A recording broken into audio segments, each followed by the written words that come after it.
This is the BodPod. Are we born confident, or is confidence something that we learn? What is the secret sauce to our confidence? Hey, BodPod Squad, I'm your host, Rachel K. Grimm, and today we have a powerhouse guest who is inspiring confidence and a much needed mindset shift when it comes to our personal style. Today, we are sitting down with the incredible Marie Denee of the Curvy Fashionista for a conversation that I know is going to ignite your confidence and obviously inspire your sense of style too. Marie, thank you so much for joining us. I'm so excited that you're here. I want to give a little intro of you for our BodPod listeners who may not know who you are. So, Marie Denee is the founder of the Curvy Fashionista, and she launched the brand in 2008 with an ambitious dream to bring plus size fashion and its champions to mainstream audiences. Marie's goal was to bring plus size fashion to places where plus size representation was not a thing. Most recently, Marie has teamed up with us at the BodCon for our Confidence Course series. Here, Marie is diving even deeper into her personal journey to confidence alongside tips to help you reach your full potential too. But don't worry, we're not going to just make you wait for the series to get to know Marie. That's what we're going to do today. So, Marie, let's dive right in. All right, let's go. Yes, let's go, girl. So I want to start by talking a little bit about your comeuppance to this sense of confidence that you have. So I want to take it back all the way to 2008 when you started the Curvy Fashionista 15 years ago, right? You're starting this platform for plus size bodies. And I'm curious, was there a moment or an occurrence that sparked this idea for you that you said, you know what, enough is enough. I need to bring awareness to and create a space for plus size bodies? Yeah, it's parallel. I had been working in retail at a high-end department store, and on the floor, I would have women coming to ask me, okay, where can we get this? Like, where can I find items? As well as I was also in my MBA program, and I had a dream at that time to have a boutique. And I was like, okay, I used my MBA program to do research to understand the space.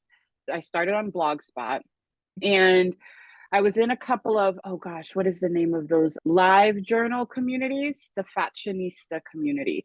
And I remember being like, okay, maybe I could do this. I didn't understand at the time. I was real ignorant to the politics piece of it.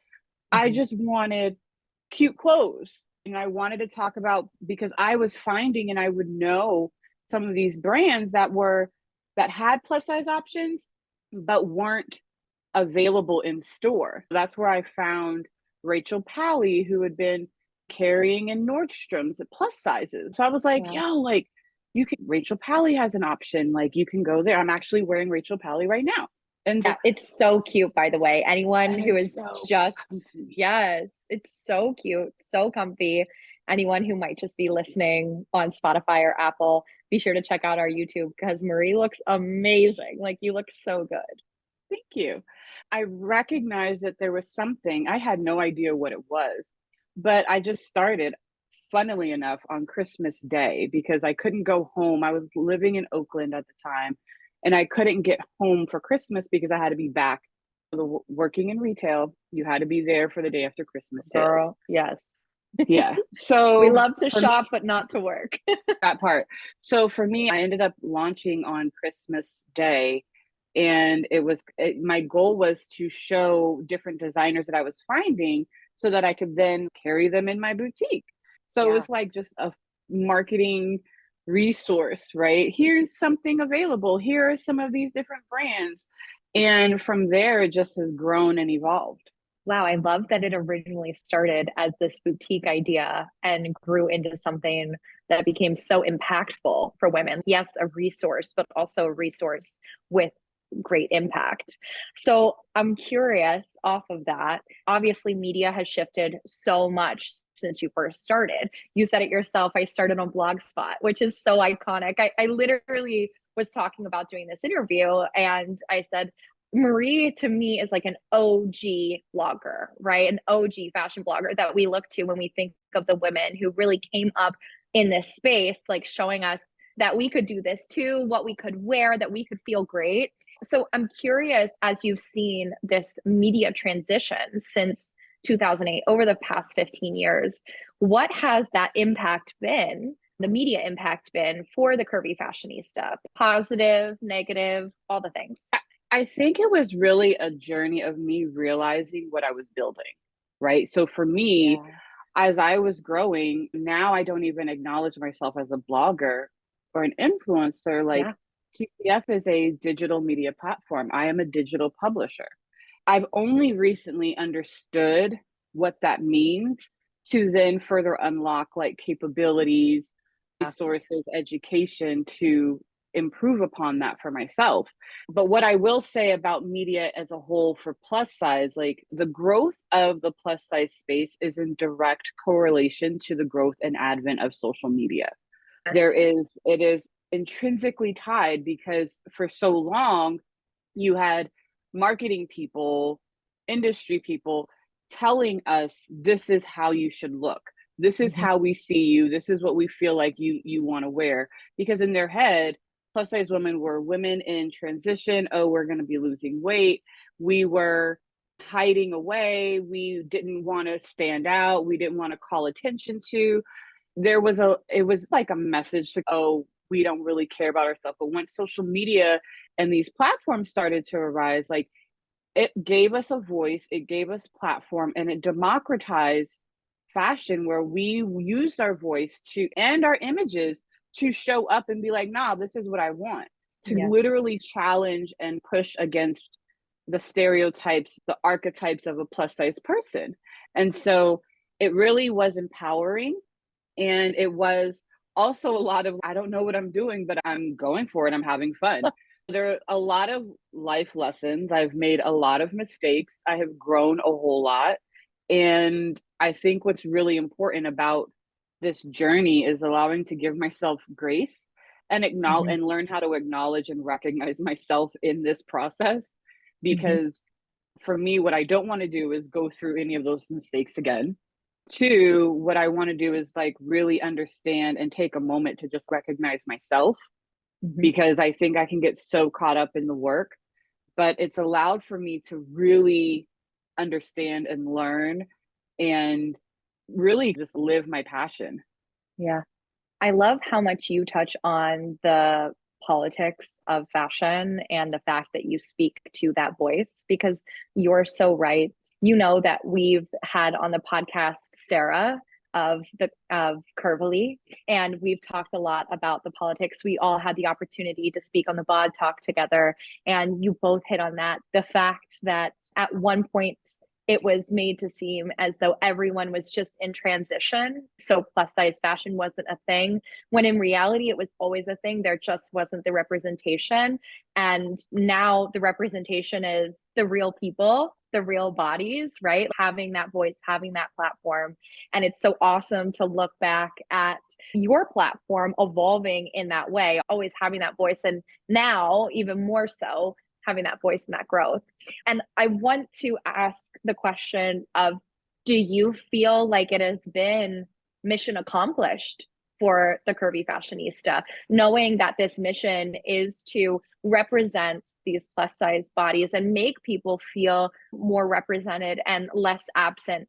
Do you think it's mission accomplished for you? Do you think it's mission accomplished for the community? No, the moment that mission accomplished, that's like true inclusion, true Yes. inclusivity, that Yes. people, that's like literally dismantling the whole beauty fashion Mm-hmm. industry, right? Because we're constantly being told we're not enough. We're constantly Yeah. being told that we need to stay and look young and stay and look Mm-hmm. thin and stay, have our hair a certain way, have our makeup a certain way. Like all of these things that are telling us we don't measure up. Yes. Whereas, like, within the plus space, there's still a lot of people who are even just learning how to look at themselves in the mirror and say, girl, you cute.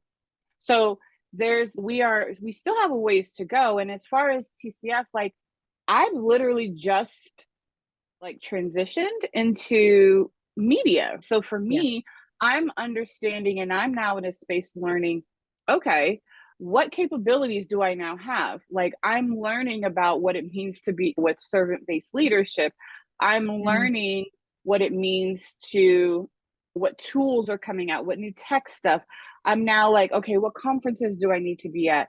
So that if I'm going to be playing in this, as I'm playing in this new media space in being a digital media publisher, where do I have to grow into? And for me, I've sought out mentors. I've been very fortunate. I was in an accelerator program this year in which I've literally expanded my ecosystem in ways that I just never knew existed. So I think the fact that I stay curious, stay learning, it's affording me the ability to grow and to actualize like this goal that I've had for TCF since the beginning. You talked about this growth that you've had this year and the changes of media and how that's impacting the Curvy Fashionista. So, what have these changes that have been happening in your brand, in your business, in your life this year, what do they mean for the Curvy Fashionista moving forward? For me, I have two words. I don't do resolutions, I do themes for the year.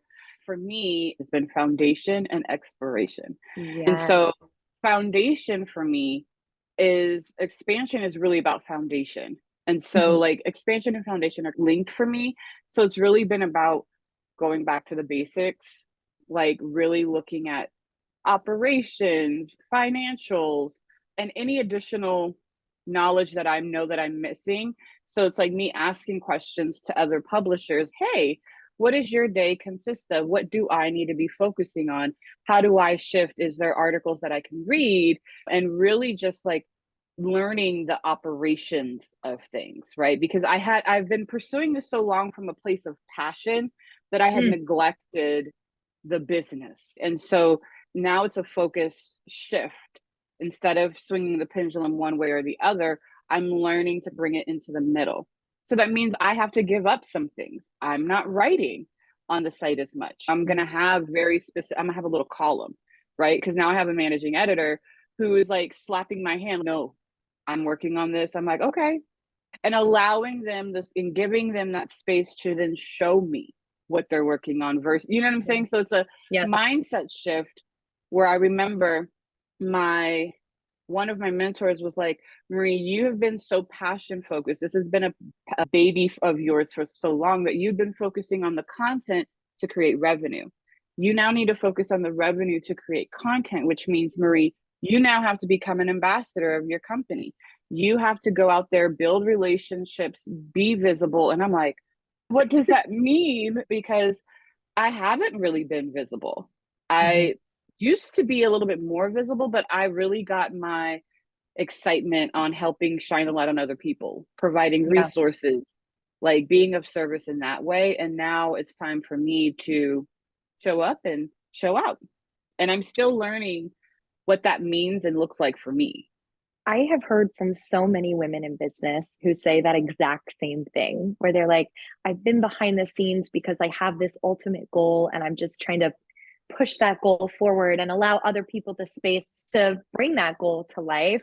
And there is just this need and I think want of communities to see the face behind the hard work too. Like saying, okay, like I've looked to the Curvy Fashionista as a resource, but who is the Curvy Fashionista? What is she doing? Like the Curvy Fashionista, aka Marie. Like who is Marie? And that's so neat that now you're stepping into this role where you're like, okay, I'm going to be a bit more front facing in order to take this business and this brand to the place that I know it deserves to be and I want it to be, and where this community deserves for it to be. Because as you said, the work isn't done, it's not mission accomplished.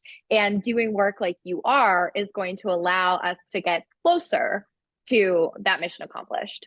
So I want to dive into your confidence series that you're working on with the BodCon. We have a really awesome collection of confidence boosting content and courses coming out for our community in October. And you are one of the amazing people behind the courses. And I would love to dive into maybe a few little sprinkles of what you are talking about in your course. Maybe you can give us some highlights, some of your favorite moments of things that you're sharing in the course. Maybe it dives into some of this like newness that the Curvy Fashionista is headed towards. Give us all these details. I was really excited. I didn't know exactly what to expect. It was a conversation. So I was like, okay, no pressure.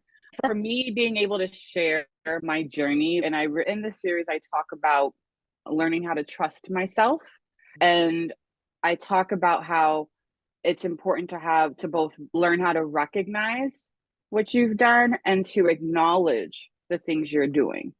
And it's like recognition and acknowledgement of self is that reminder, especially when you're trying something new, trying something different, and you're like, I don't know if I could do it. You're like, oh my gosh, this is scary. But then you have done other scary things before. And Yes. you have succeeded, or you did it, but you recognize, oh, I needed to do it a little, like you made it through. And so for me, it's learning how to look inwards and acknowledge and recognize myself, because then it gives little checkpoints along the way. So then instead of looking back, you're like, I don't know what I've done. You have no kind of repository of like personal milestones or successes. So it doesn't feel true. It doesn't feel real. It doesn't feel like, oh, I can accomplish it, because confidence is literally a muscle. Yes. And it's a muscle that you have to continually work at and build upon. And it's not something like, oh, now I'm confident, I can do all this thing right here. You still have to actively work towards or work at these things. And then I learned in therapy, my therapist once said, find the lie and replace it with the truth. And as someone who's dealt with like abandonment issues and people pleasing, like became part of that. So I would give away a lot of my power. I would give away a lot of myself and think so small of myself, or I would hold on to something that had long since passed its expiration date because of my abandonment issues and my need to please, or even just some of the abuses that I've gone through as a child. So for me, like having to navigate through that, like therapy is wonderful. It is like necessary. And I think when I first started therapy, one of my friends had shared with me how it's okay to not be okay. And it removed a lot of the putting on the face to, oh, I'm good. That's BS, because I think we're so used to, and I think Instagram helped it, like putting on this facade of living this like perfect ideal life and look at how amazing things are. Nah, like it's not like that all the time. And it's okay to not be okay. And so in this series, I talk about this journey, these lessons that I've learned along the way that have allowed for me to grow into myself, to recognize and reclaim my power, and in all reality, to like put on my crown and understand what that means for me. I'm still trying to figure that out, but that's part of the journey. That's part of life, right? And so for me, I find myself really grateful of all the different life lessons and the growth that I've done that has allowed for me to even just be able to sit here and talk with you about it. Because yeah, we go through things, but how many times do people feel comfortable or confident enough to actually speak about it out loud? Yes. If you're watching, you have seen me smiling throughout this whole thing you've been saying, Marie. And I've been like cheering in the background as you're sharing this. I am such a proponent of consistency builds confidence, right? As you said, confidence is a muscle.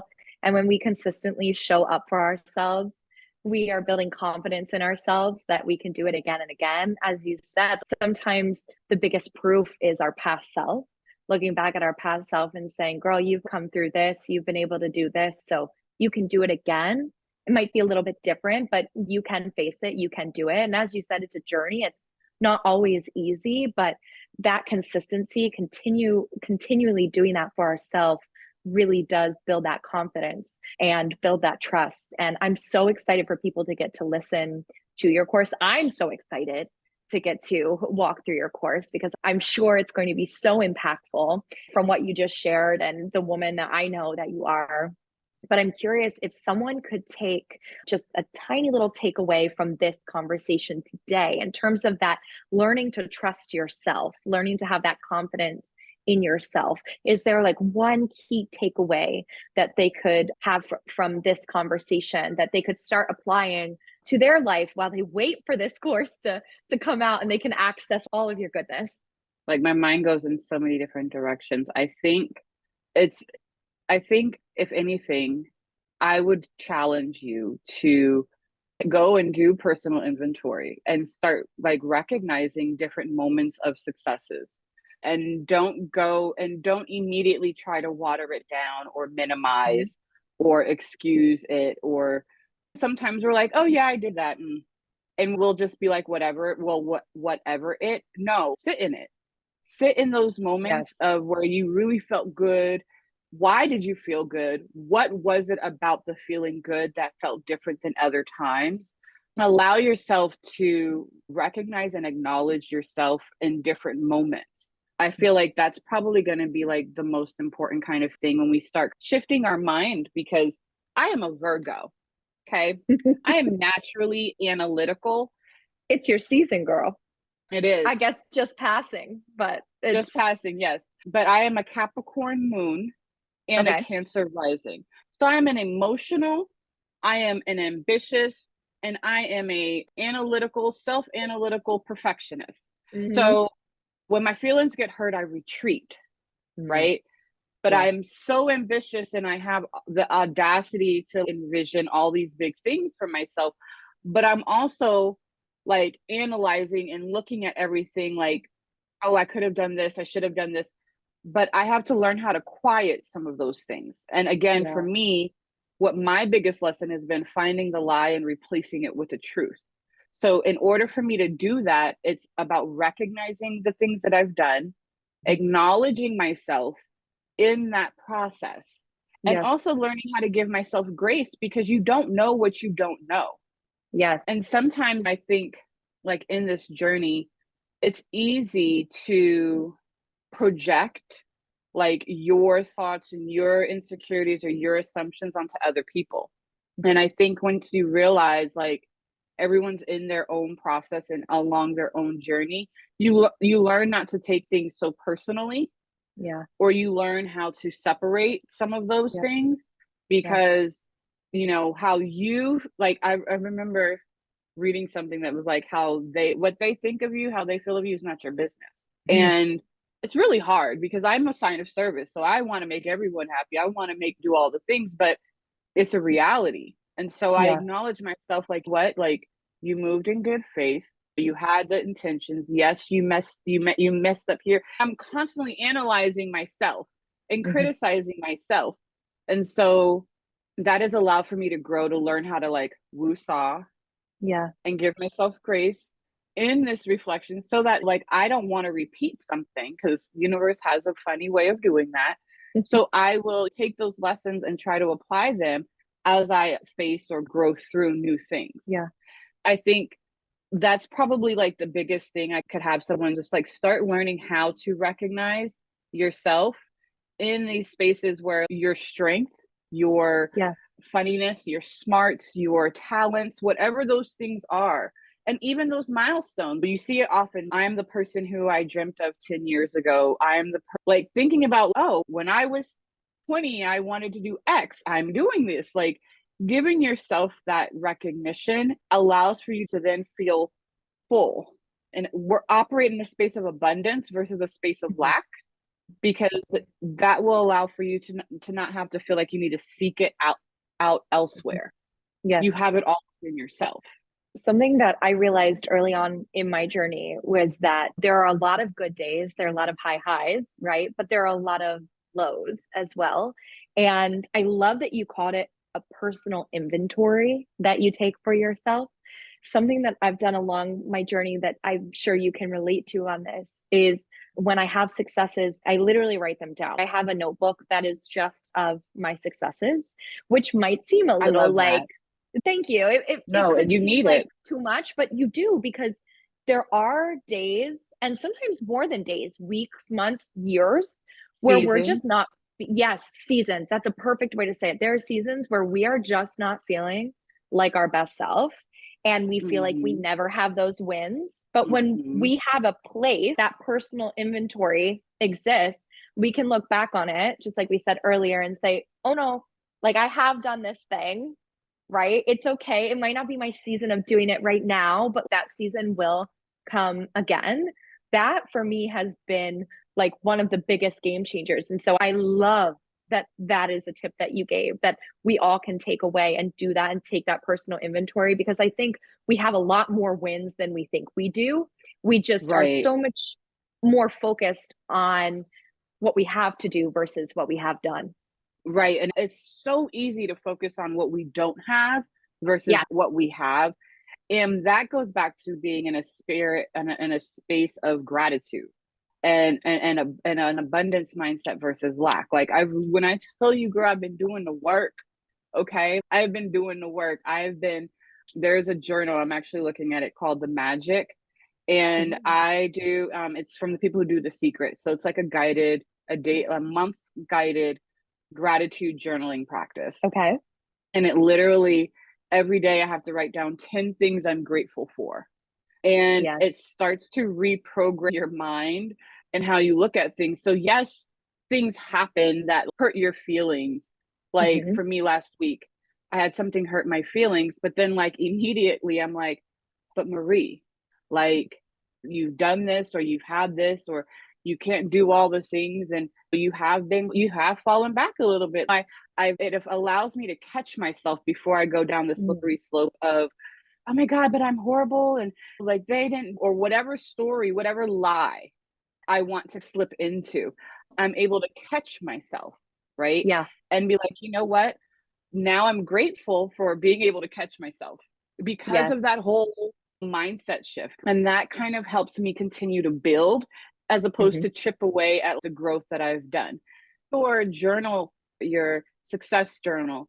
About a few years back, someone had told me that I needed to do a wall situation in which Mm. I would have magazines I've been in, or the thank you cards, or different ways. So it's a different visualization of like my successes. And I was Yes. like, oh, I like that. And I'm like, oh, that's why people put all of their certificates on the wall as a reminder of you see it now from a different perspective. You're like, oh, that makes sense. And so that is something that I am going to be working at and Mm. making sure that I do for myself, Yeah. because that is so important and so real in this Yeah. whole process. Like having that, so whether it could be a journal or it could be a collage or a poster, just like how you have your vision boards, like having that like success or achievement kind of space to help you remember, to remind you about your successes, is going to be so critical and so important. Absolutely transformative, Marie. I love that we touched on this. I feel like you and I could go off on this all day. I love that you've Right. been taking the time to do this for yourself. I know that obviously, as you said, it's been transformative for you. I know that's been transformative for me. And I think for anyone listening who has the time or will take the time to do just those little things, like that little work that we do for ourselves, adds up. That is It that does. consistency that builds confidence. Hey, BodPod Squad, make sure you follow and subscribe to our YouTube page for the best experience with the BodPod and beyond, because we're on camera right now. We're looking cute and we're having a good time. You can also download the BodCon app for free, where you can watch, listen, and even chat with us in real time. Amazing. So, Marie, I mentioned earlier our mutual friend, Curvy, Sarah. We, in our episode with Sarah, talked a bit about Fashion Week and representation or lack of representation. And so I want to dive a little bit into that fashion piece, because you literally are the curvy fashionista. Like, we need to really touch on the fashion. So, first, I want to know, is there an outrageous item or outfit that you have worn that maybe people have said is like not appropriate for curvy bodies, but you know that it just makes you feel so confident and beautiful when you show up in that piece? I honestly cannot recall someone saying that, but I Good. remember the whole crop top situation, and that was like Sarah Conley from Rascal Honey she had replied back to this Oprah article about plus size people being in crop tops, and then hashtag rock the crop. And all these plus size girls were wearing their crop tops like, and I'm cute. Like, now what? Yeah. That was a very standout moment Mm-hmm. because everyone was like, no, I can wear my crop top. Let's go. And for me, I tend to dress for comfort. Mm-hmm. I need to feel comfortable because if I'm uncomfortable, self-conscious, I'm going to be tugging, going to be doing all the things. And so I think I don't think about those things like, oh, someone's going to say I shouldn't be wearing, because no, it's not about that. I feel comfortable. I feel good. I feel like confident in what I'm wearing, and I'm going to do it. So I don't want to feel so self-aware. So I will Yeah. find things or find silhouettes and shapes of clothing that make me Mm-hmm. feel good Yes. and then go from there. So what people are going to have opinions regardless. So I like to say opinions are like buttholes. Everyone has one.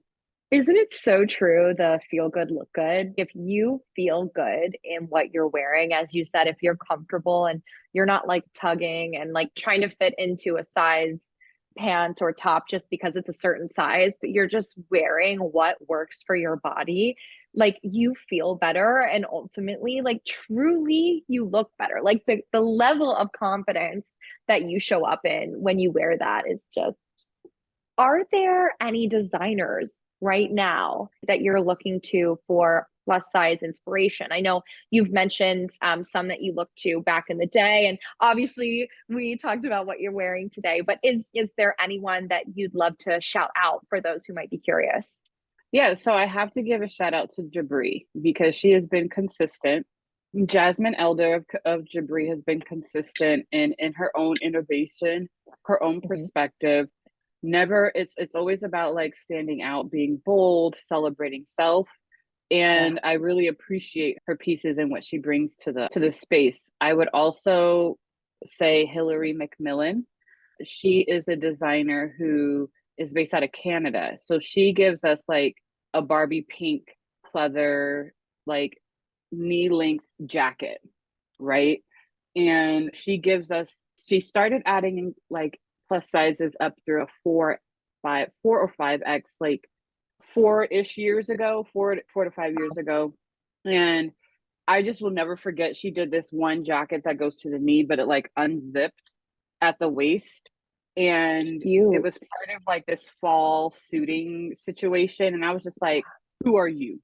I need to know. You are catering to us. Let's talk. Yeah. I would also love to shout out, there's so many LA designers right now. So then you have Rachel Pally, but then plus specific Gia in real life, Melissa Mercedes, Zelly for She. Then you have, oh my gosh, Barkwood Clothing. You have, and that's just 5, right? But there's so many more, especially depending on your own personal aesthetic. Oh, then there's Bacall and Santi Grace.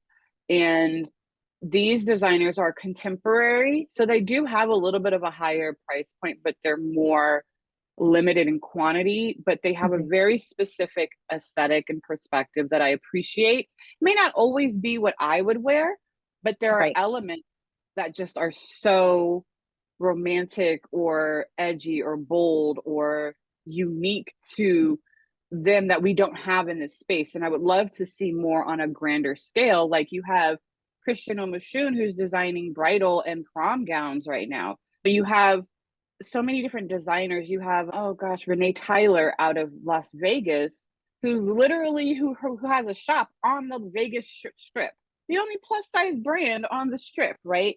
And she's Amazing. giving the gowns, like the evening wear that you need for a night in Vegas when you're trying to be uber Yes. fancy. Like she's giving options there too. There's so many different designers that are innovating, that are coming up, but we have so many different indie designers that are really innovating, that are really, and I'm constantly like scouring. And there's also not even just indie designers.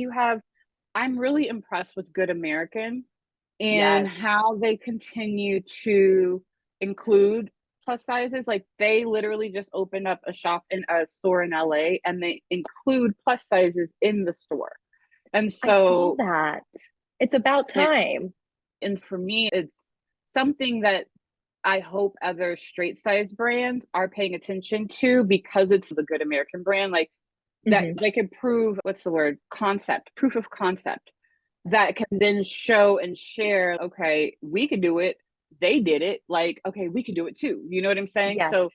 I hope that there are certain brands. I will always call out Theory, because I feel like Theory is one of Mhm. the brands that could easily make a killing in the plus size, wear to work suiting, like elevated, timeless, interchangeable season work pieces.